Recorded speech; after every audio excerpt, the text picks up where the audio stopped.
Welcome back to the morning show on Tobago Updates Television, and thank you for staying with us. We're going to head on straight into our conversation this morning. As you know, we're talking about fighting crime here on the island of Tobago, and we speak with none other than Junior Benjamin, Deputy Commissioner of Police, and Rohdill Kirk, Senior Superintendent, representing the Trinidad and Tobago Police Service. Good morning, gentlemen, and welcome. Good morning, Adanna. Good morning to Tobago. It's always a pleasure having a representative of the TTPS here in studio with us because, as you know, living in this space, this small space that we call Tobago, and observing what has been happening in our beautiful island is always cause for concern. And so when we have the conversations, we get an idea as to what is happening and what the TTPS is doing to assist in curbing crime and how you engage the other stakeholders. So, of course, we want to get into the conversation. We have seen an increase in crime on the island of Tobago over the past couple of months, mostly gun-related crime, and we have made some assessments, and we kind of figured out where some of the activity is happening and what is the cause of it. And so now we're talking about how we fighting this, what are we doing, what are the strategies that have been implemented, and so we want to get that conversation going. And I want to start off this morning with you, Deputy Commissioner, this morning as you walk us through where we are right now and what are the projections in terms of your plans. All right. First of all, again, it's a privilege being here, and as we look at the situation both in Trinidad and Tobago, again, we are very, very hopeful. And we are very, very confident that the Trinidad and Tobago Police Service is ready to deal with the situation. It is important for us to understand this is not a situation that is probably, strange to the TTPS. We have had situations where crime seemed to be very high, and again, we were able to bring it down. I think last year is a very good example of that. Because of the strategies of the Commissioner of Police, we recognized by her violent reduction plan, we were able to, again, bring down what persons thought would have been nearly 605, beating that score in the following year. We were able to keep it down. So, again, we are not troubled by the situation. We are concerned. Let me say that. We are very much concerned. However, we have put certain strategies in place as the DCP operations having been commanded by the Commissioner. We have looked at the situation. I've called all my divisional commanders, and I am very pleased to say Tobago Division, under the guidance of ACP Hazel and also Senior Superintendent Kirk, have been doing a fantastic job in seeking to really create a level of stability in the midst of the turbulence that we are seeing. And you can look forward to seeing more and more police visibility. We are doing right now what we are calling a zero tolerance approach to this situation. We are saying that things are getting out of hand, and yet we are saying we are going to stand up, we are going to respond. Trinidad and Tobago is calling for the police service to respond, and we will respond. And we are saying when we respond, you are going to see more police officers out there. You're going to see more stop and search, more roadblocks, and not just normal. It's going to be very meaningful. It's going to be very impactful. And therefore, when you are stopped, we are saying we don't want the public to start to say, oh, well, police, we late for work and so on. No. We are going to be out there, and we are going to be upholding the law. Persons that we see outside at certain times, you need to account for yourself. We are going to take a zero tolerance approach, and we are saying that it is needed now, and we want the support of the public. We are saying that if you see something, say something. We want to get to the bottom of it. Those guns are not just walking to those places. It is on persons, it is on vehicles. We are going to be out there. And so far, Tobago is doing very good. When we look at the patrols, we are seeing an increase in patrols. What we want to do is not just work harder, but to work smarter. And that is what we're going to be doing by doing intelligence-led, evidence-based policing. And as you spoke about intelligence, that was going to be my next question, because you're coming up hot and heavy and with passion. I could sense it here in terms of we have to do this. We have to curb the crime. In terms of your intelligence, what has it been like? Have people been coming forward? Because I know sometimes you might have that measure of fear. You might be uncertain. You might know something. We always say on the show, Superintendent, if you see something, if you know something, say something. And sometimes it's a challenge in terms of the strategies you're implementing and depending heavily on intelligence, because you have to. You don't know everything. There are people who have information who have to come to you. They have to cooperate. We have to collaborate. We have to do this together. How has it been in terms of getting the measure of intelligence to enforce the strategies that you have put in place? And I want to say that, again, it has been it's going in the right direction. To say that it has been great, that might be an overstatement, but I think we need to be frank. It is going in the right direction. Again, what I just met with the more or less the operation personnel yesterday, and in the Comstat that Senior Superintendent Kirk led. Again, I was able to speak to the officers concerning two things. There's a difference in the reduction of crime and the fear of crime. We want to not just see a reduction in crime, but we want to see a reduction in the fear of crime. That is going to happen only when we start to treat people properly. We have to start to go into the community. We have to start to befriend the people. We have to let people know that we care. And people don't care how much you know unless they know how much you care. If you start to treat people properly when they come into the station, people are going to be more than willing to release and to give you that information. So that's an area that we are working on. We are already having the necessary intelligence that is coming from our various areas and units. And therefore, what we want is more effective intelligence to keep us on the ground and to direct us as operations. And we believe that we are going in that direction, and we're looking forward for even a better end of the year. Two things you mentioned there in terms of treating people differently, better, so that they can come forward with the information, have a better relationship with the TTPS here on the island of Tobago. Tobago is a very small island and everybody knows everybody. So if you do something, somebody's going to know who you are. Somebody beats up somebody down the road, you're going to be able to say, well, it's Frank did this. Everybody knows who Frank is. So it's easy to identify who the persons are. So it is very important, as you mentioned, for us to treat each other good.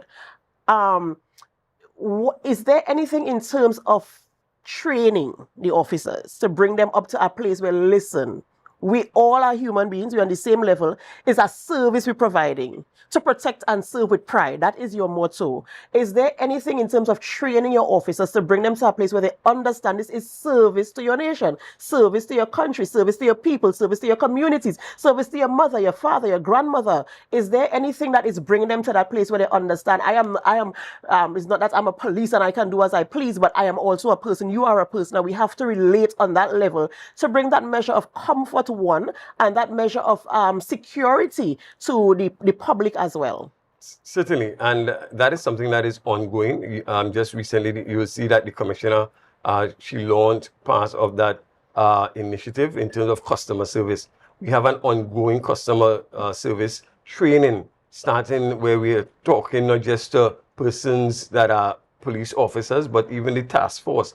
Everybody needs to understand customer service is important. Why? Because it is about community partnership, which is an important pillar in the strategic plan of the police service. And therefore, that community engagement is important, and it just cannot be something that you put on. It must be part and parcel of the culture of the police service, because we all should be community policing officers. And therefore, that customer service, by the time you enter, you must feel good that you come into a police station, and the level of service. I'm asking the officers, I said, well, it's time that we have some, cupcakes when you come in. Hey, would you like to have a cupcake? Would you want some? We have to start to change it. We have to start to show the police service as one that really is here to serve. And therefore, I tell people, even when you come to my office, you see the sign, the first thing on the outside, you will see, knock, how can I serve you?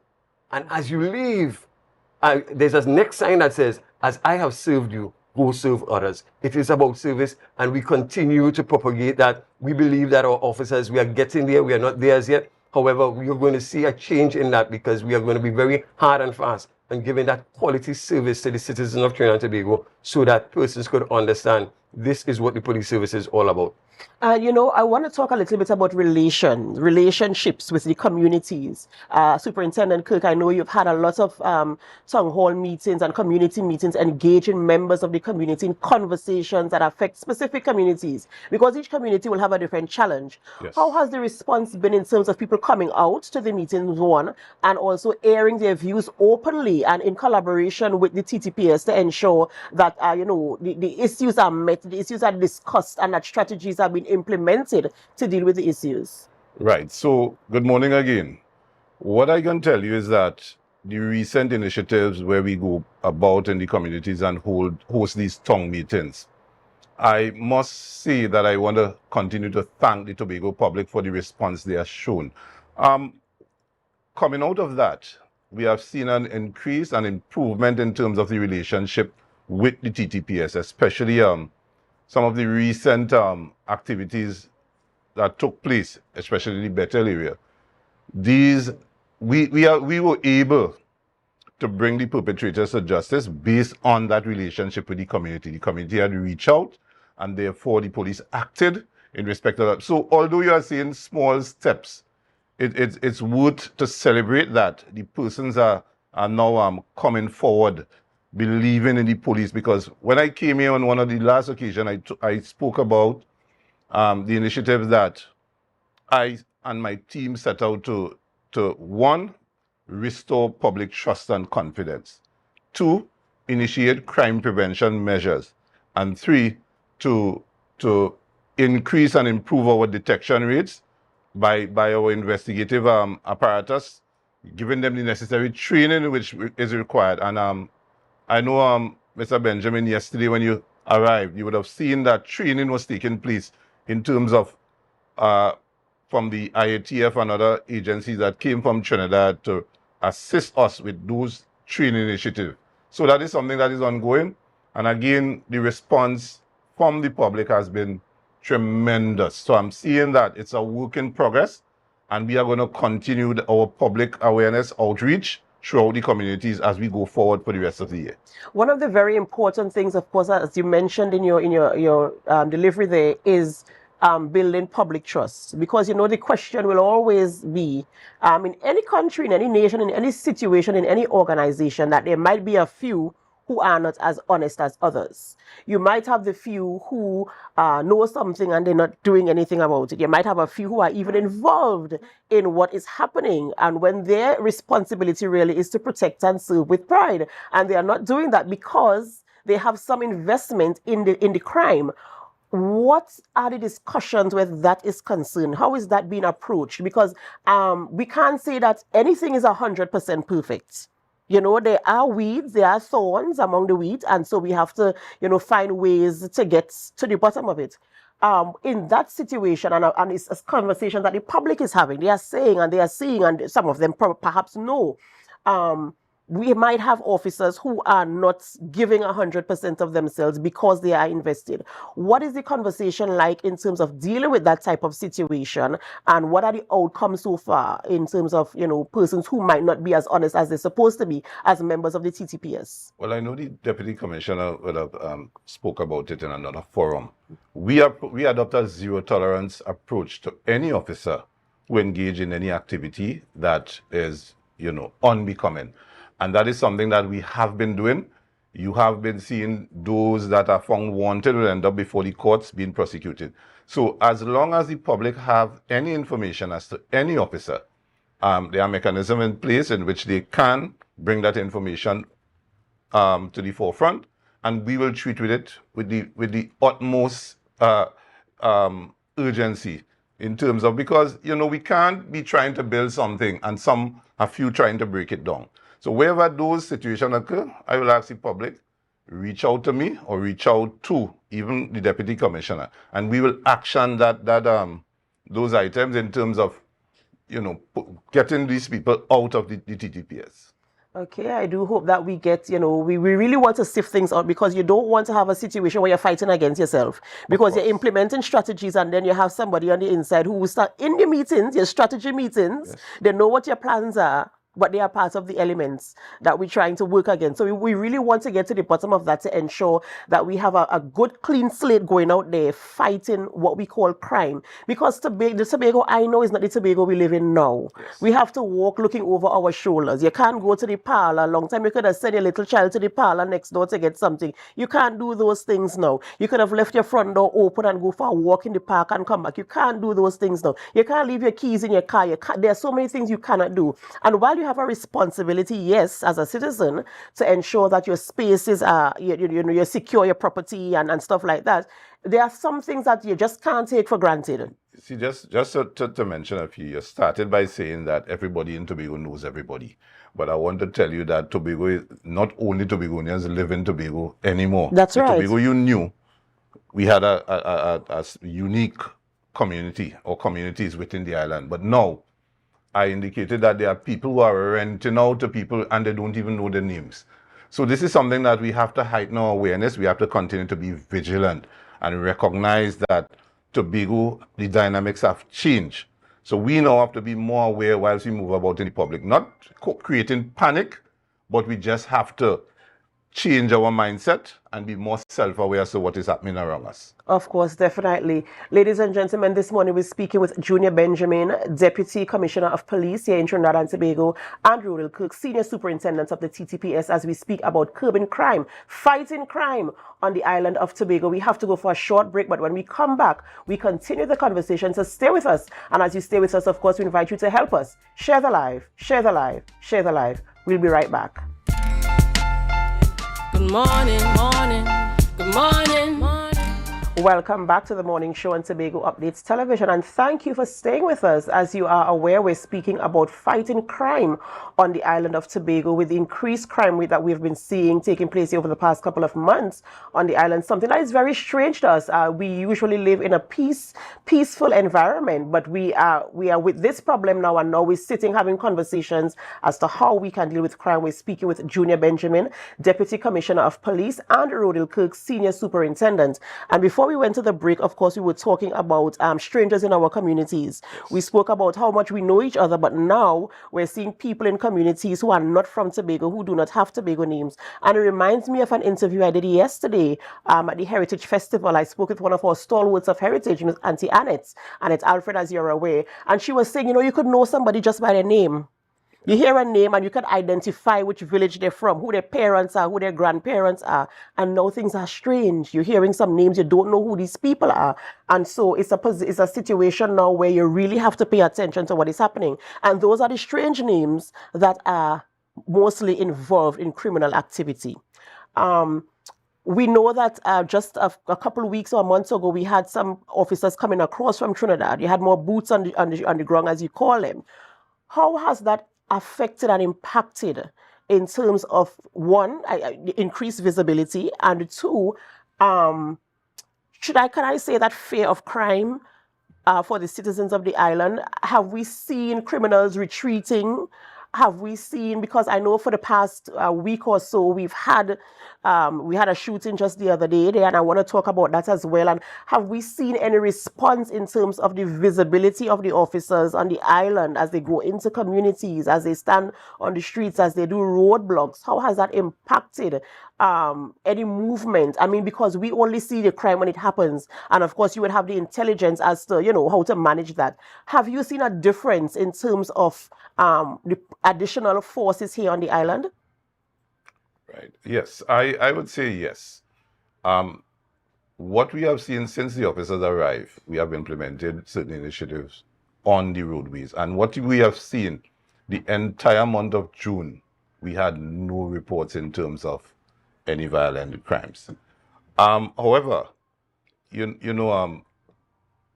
I must say that we can't be everywhere at the same time. Although we have put all those efforts in place, this incident in Black Rock did occur.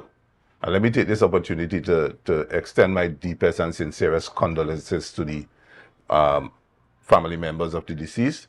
But I want to assure that we have been given the necessary assistance now, and we will use all that initiative to work towards bringing the perpetrators of that last crime to justice.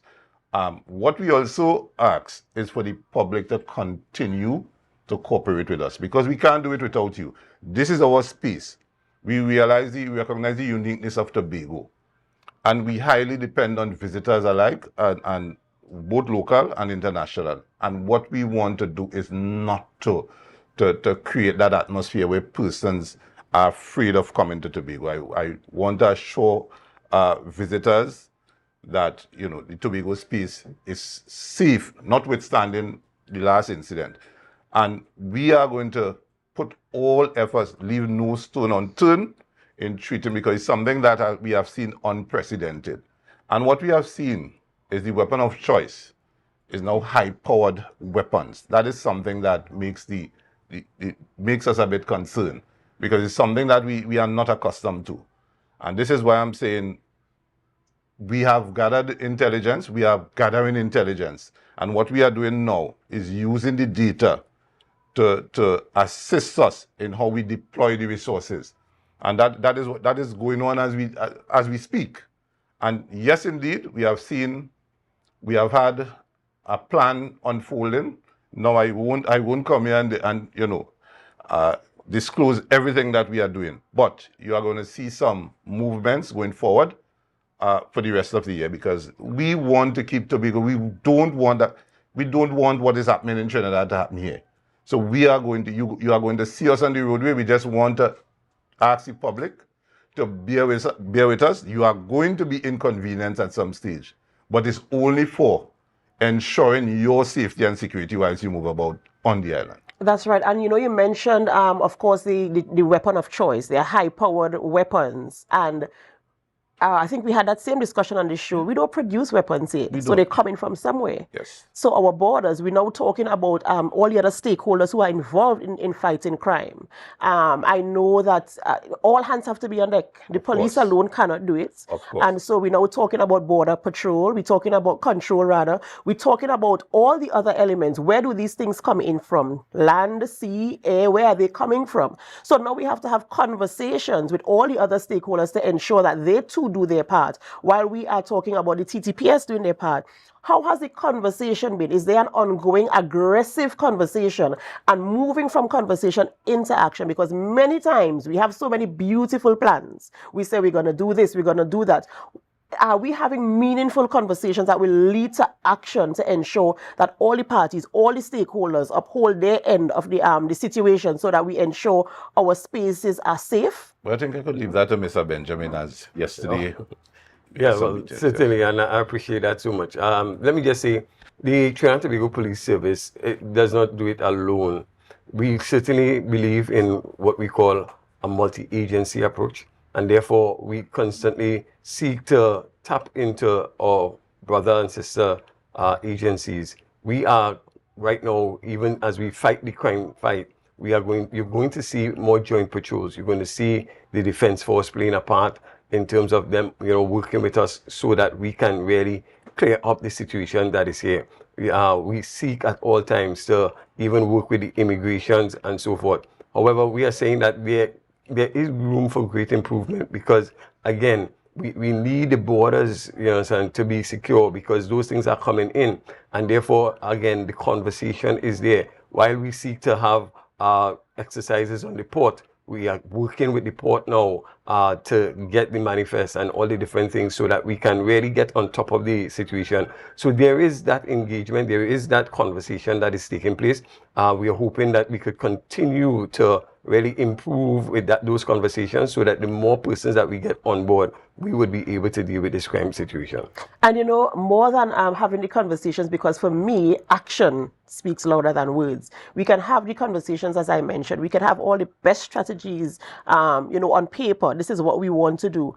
But that thing that drives you to action, immediate action. I know sometimes legally there are some things you just can't do until you get the approval to do so. But the urgency in terms of getting the job done, doing the thing that will cause the reduction in crime, that will cause a criminal to think, I don't want to do this because I'm not sure what will happen to me, We want to change the mindset of people. We want to be so forceful without turning the country or the island too militant, but you want to change the mindset of people, because now we're sitting here and we're having this conversation, and sometimes you have to wait years for things to be implemented. You have to wait years to see a change. And so now the conversation, the question begs, how soon are we going to start seeing things that will make a measurable impact? I know, Superintendent, you spoke about small steps, and you're going to get there step by step, of course. But as the situation is now, we want to take giant leaps. But I'm sure as of yesterday, you saw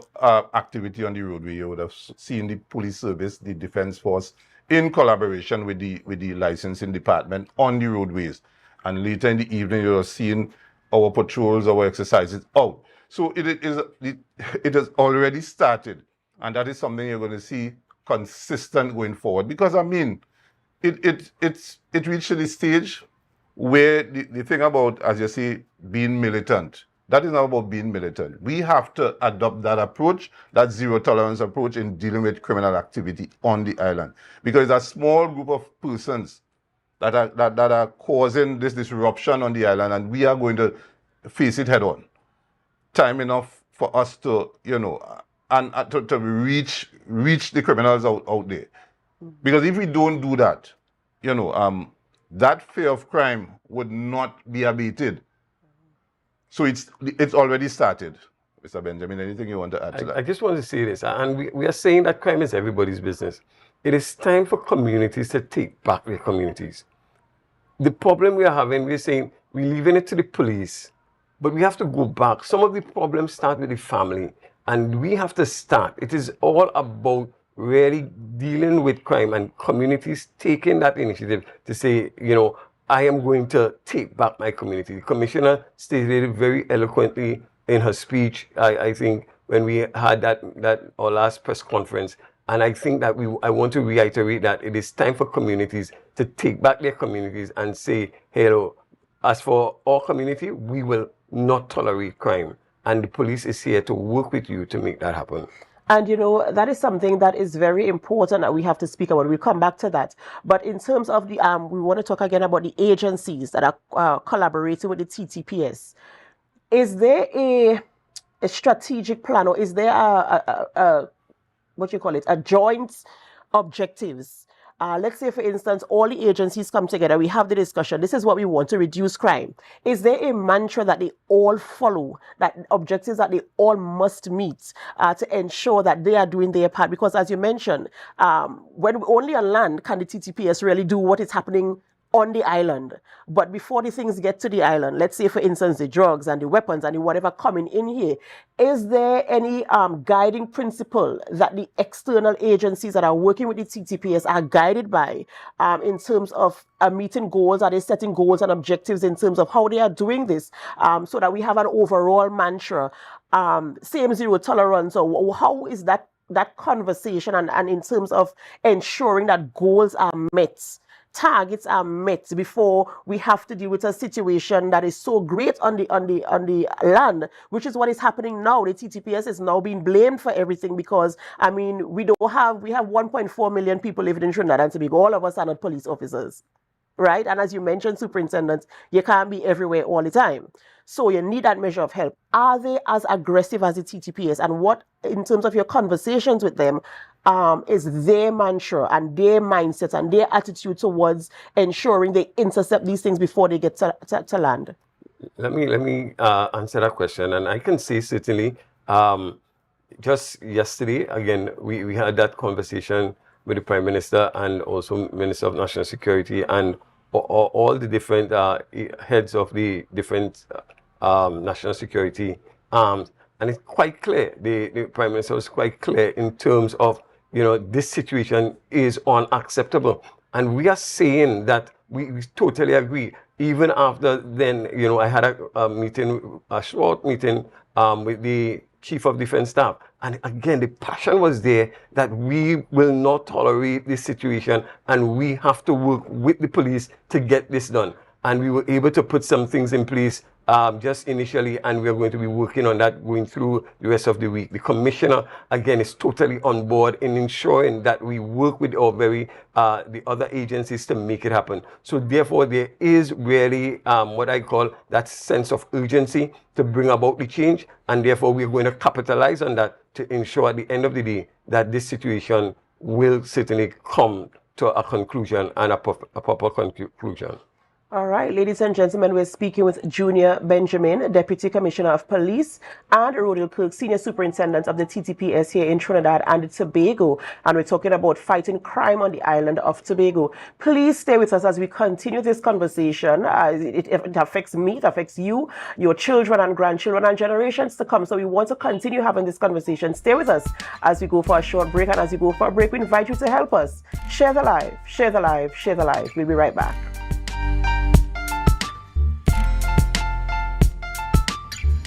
Welcome back to the morning show on Tobago Updates Television. We're now at 7:50 a.m. So if you're getting to work for 8 a.m., you have just 10 minutes to get there. Remember to drive safely on our nation's roads. Our key objective here is to get to where you're going safely. We continue conversations this morning. We're speaking with Junior Benjamin, Deputy Commissioner of Police, and Rohdill Kirk, Senior Superintendent of the TTPS, as we continue the conversation on fight against crime. And now we want to talk about our communities, because we mentioned, Tobago is not the same space. We don't know everybody in our communities now. And so we have to go in there, refamiliarize ourselves with our communities. People in the community need to know who is in there, what they're doing, who they're talking to. And if you see something, say something type of conversation. And we know that the TTPS has been going into communities and forming those types of relationships as well. And also, embarking on programs and initiatives that will help people. Because, sometimes we fight crime, but we don't think about where the crime stems from. And so sometimes we are reactive. We respond and we react to things that happen, but there are things that we can do to prevent. In terms of your community-based policing, how has the TTPS been using that arm to be, proactive in terms of, okay, let me deal with this situation before it escalates and we breed criminals in our communities? Because we know that some of them live right next door to me, next door to you. The parents know that their children involved in something. Somebody knows. So what is the TTPS doing in terms of partnering with community and community groups to ensure that, we kind of curb that situation, or we provide something that will have a different level of interest for the young people, especially who are coming up? Right. So part of our strategic plan by the Commissioner of Police is that we must have what you call community partnership. And recently you have seen our station districts or station commanders have been doing their community walkabouts. Also, we have engaged the community police in terms of re-energizing the youth clubs on the island. And we have seen Charlottesville, we have seen Roxborough, we have seen Mount St. George, we have seen Signal Hill. They have rolled out several initiatives, which to me has been making some progress. And not only they are about engaging the youths, they are recognizing talent and assist that young person in developing their talents. That is a work in progress in terms of keeping them off the street, especially during this school vacation time. The youth clubs are highly engaged in hosting different activities within the precincts so that you can engage these young people. Because we recognize that, as you said, that things are happening within the homes. And the youth clubs and the community police working in collaboration have, what they have done in some instances, identify children that may be troubled to some extent. And they have engaged the relevant authorities in terms of treating, whether it's counseling, whether it's mentorship. Yes. So they have engaged in those activities in terms of, assisting that young person. Because if we don't start somewhere, in years to come, we may see a different result. So I want to take this opportunity to also commend the police youth club leaders within the island of the good job they are doing in terms of treating with youths on the island. So that is something that is part of the initiative as well, even with the station, to maintain that relationship with the community through their station councils. And again, you are going to see that engagement in terms of the tongue meetings going forward in different communities. Look out, we will notify you as that is happening. Yeah, and I just want to add, and I'm grateful that Senior Superintendent Kirk spoke about the station council, because this is where I want to challenge. When we look at the space in Trinidad, we're seeing a new thing coming up, which is known as the Eagle's Eye. The Eagle Eye is really where we have the station council persons coming together, the business community coming together to work with the police. And what is happening is that they recognize that if they could help the police will be able to help them.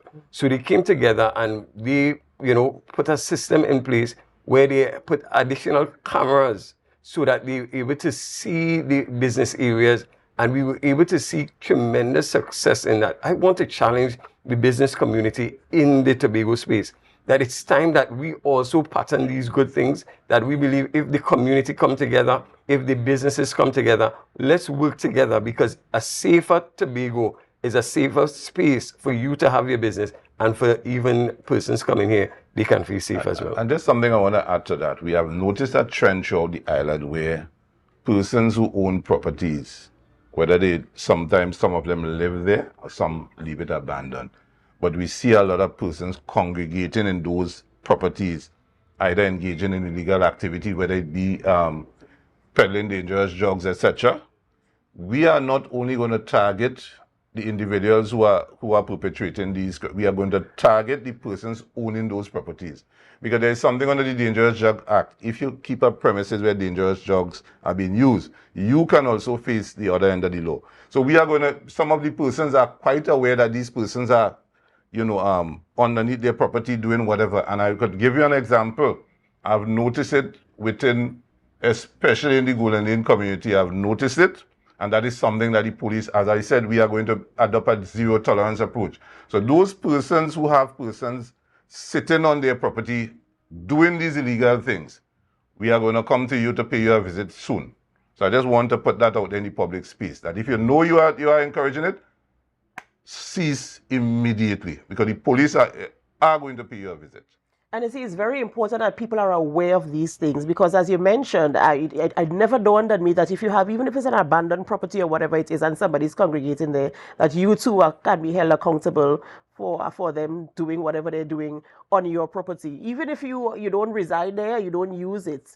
So, this is something that you need to pay attention to. I mean, the property is yours. Cast an eye on it sometimes. Somebody might have told you something some time ago. Take steps to alleviate it. That is all you are saying. If you are doing something to alleviate it, all right, we could work alongside with you. But if you know it's happening and you are doing nothing, it means that you are condoning what is happening. That's so right. We are just telling you we are going to pay you a visit. That's right? Whether it be to educate you or to prosecute you. And the conversation, I always wish, every time you come on the show, I always wish we have additional time. But in closing, what are the key things you want our viewers and the public to go away with in terms of what the TTPS is doing in terms of curbing crime and your zero tolerance towards crime on the island of Tobago and the nation of Trinidad and Tobago as well? What are the key things you want them to go away with this morning? Well, I'll start off by simply saying that, one, the TTPS, we are working for you, and we are here to work with you. And we want persons to know that even though you might not see us out there, we are working. So far, we recognize about 10 firearms has been at least seized by the Tobago Division, and this probably has equaled what they have done last year. And we are only probably just past the first half. So it means that the officers here, they are working under the control of Senior Superintendent Kirk. And this is what we are saying. We are out there with the intelligence. We are making it happen. We want you to understand that Tobago is a safe place. We want this to be clear. Don't allow these things that you are seeing to make you think that Tobago is not safe. Tobago is very, very safe and will continue to be safe. We are saying we want your help to make that space even more safe. So it is about us coming together, working together. Know that crime is everybody's business. And if we work together, we believe that we can curb this situation. Ladies and gentlemen, we've been speaking with Junior Benjamin, Deputy Commissioner of Police, and Rohdill Kirk, Senior Superintendent of the TTPS, as we speak about fighting crime on the island of Tobago. We spoke about some very salient points this morning, and we do hope, of course, to see implementation very soon, making Tobago a safe space once again, as safe as we knew it back in the day. Thank you so much for staying with us as we went through this morning's program. But this is where we end the morning show on Tobago Updates Television. But we don't end our programming here. We head on over to GMT, so stay with us. And as you stay with us, remember to share the live, share the live, share the live.